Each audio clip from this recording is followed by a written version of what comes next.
Good evening and welcome back. Just just rethinking a couple of things I had come across my mind this evening as to where we at in state of mind, in the state of entering the new year, 2021,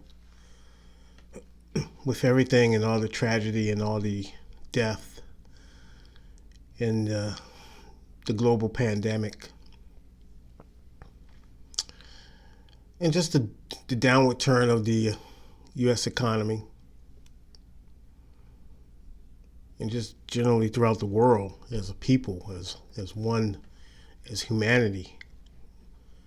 What is our mental at this moment?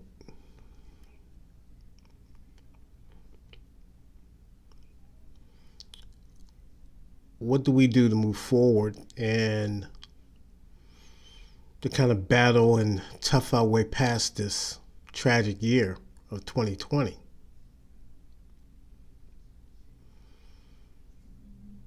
What do we hold on to? What do we use as a guide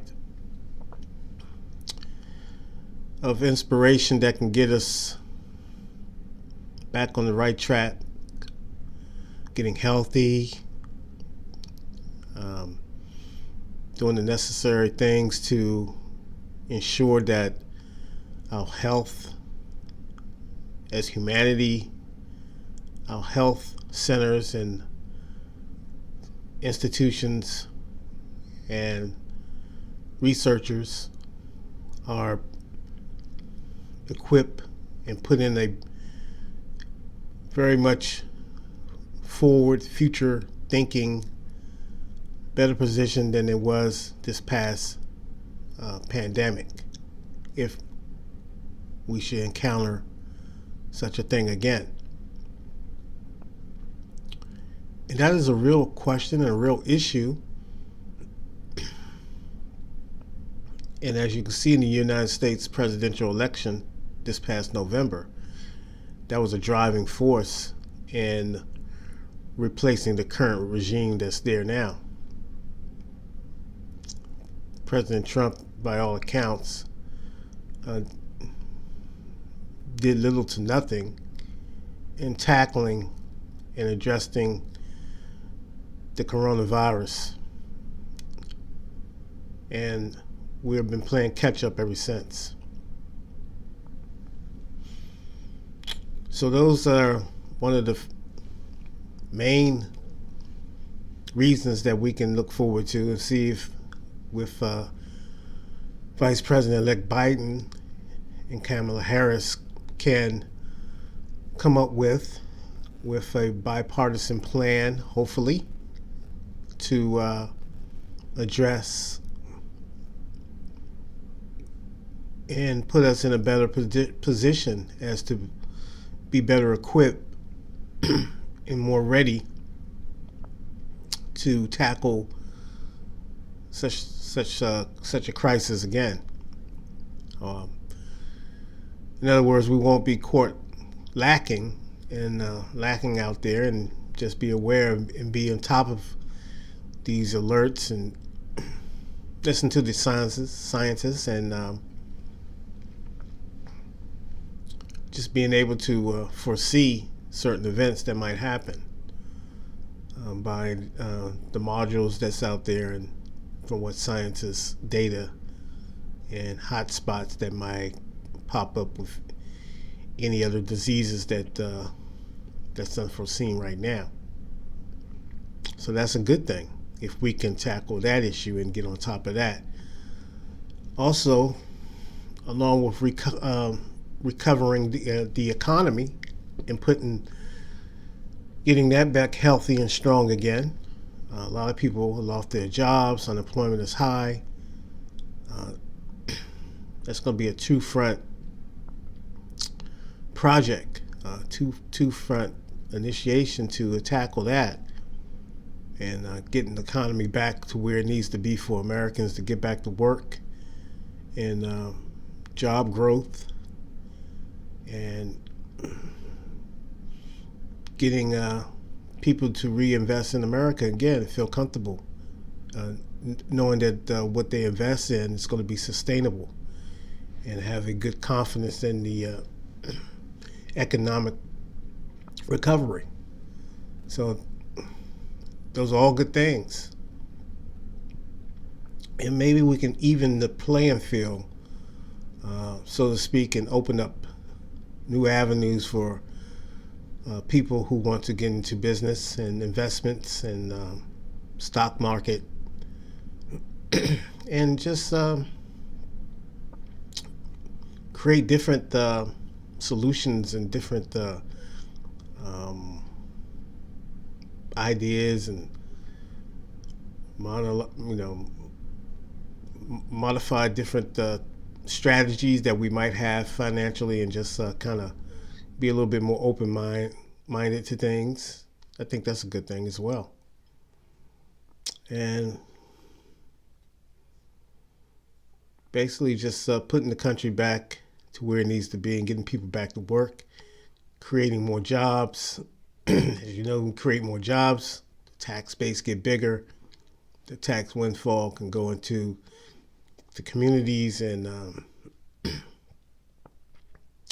get the right help to people who need the help, and also create some revenues where we can, as far as nonprofits can get involved in the communities and do a lot more community events and give people a grassroots effort as far as what concerns them, as far as the future, educational things, of such matters as if assistance with college tuition funding, and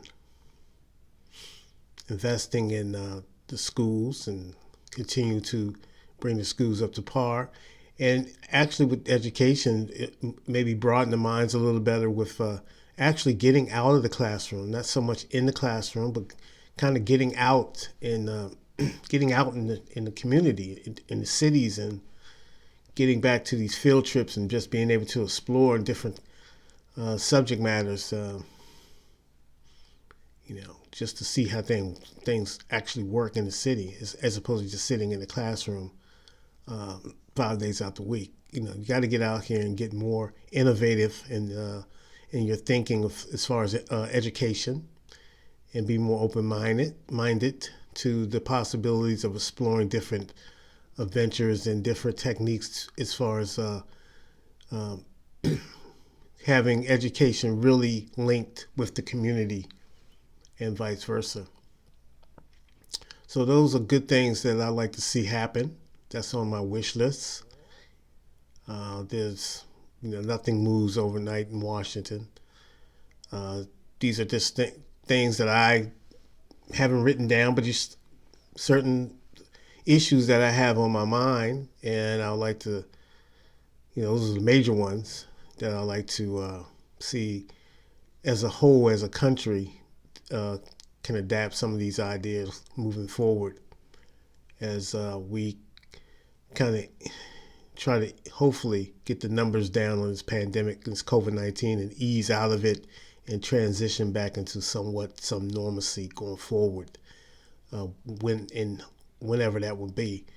So right now we still have to just kind of grind and just kind of think about our fellow human beings out here and where we're at as a country.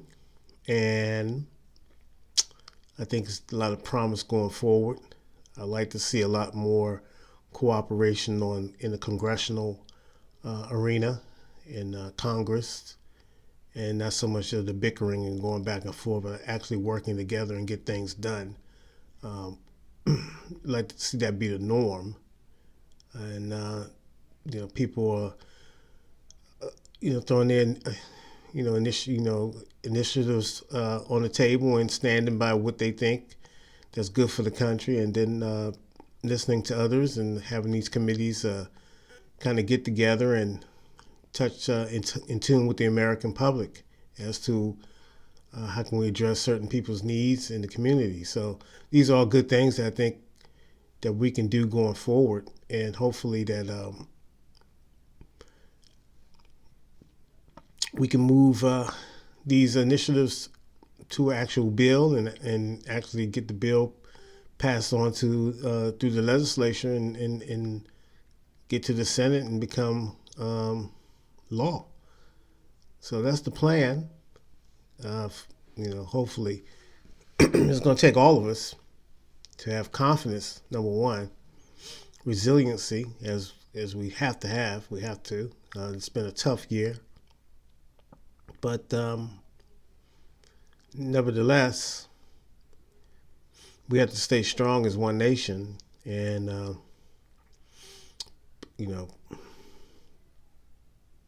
as much as possible, look out for each other. Now, there's those of us that like division. We know that. But believe me, we have more in common as far as being together as one, as unity, and moving as one nation, as opposed to being divided. Desperate people with out-of-touch ideas tend to like to divide people on stuff that doesn't make any sense in today's world. But there are a few that would love to, keep America divided, keep the world divided for selfish reasons that they only know. They want to live in a time where it didn't work then and it won't work now, but they're consistent in their rhetoric and their dog whistling. So we're going to try to move forward and deal with that when we deal with that, and continue to go ahead and persevere as one people, as a nation that has a lot of multiple different flavors in it. So all we can do is get on the train and ride it out, and continue to try to persevere and hold on tight. You know what I'm saying? So that's it for me. So I bid you all a good night, and sleep well, and we'll see you soon. Take care.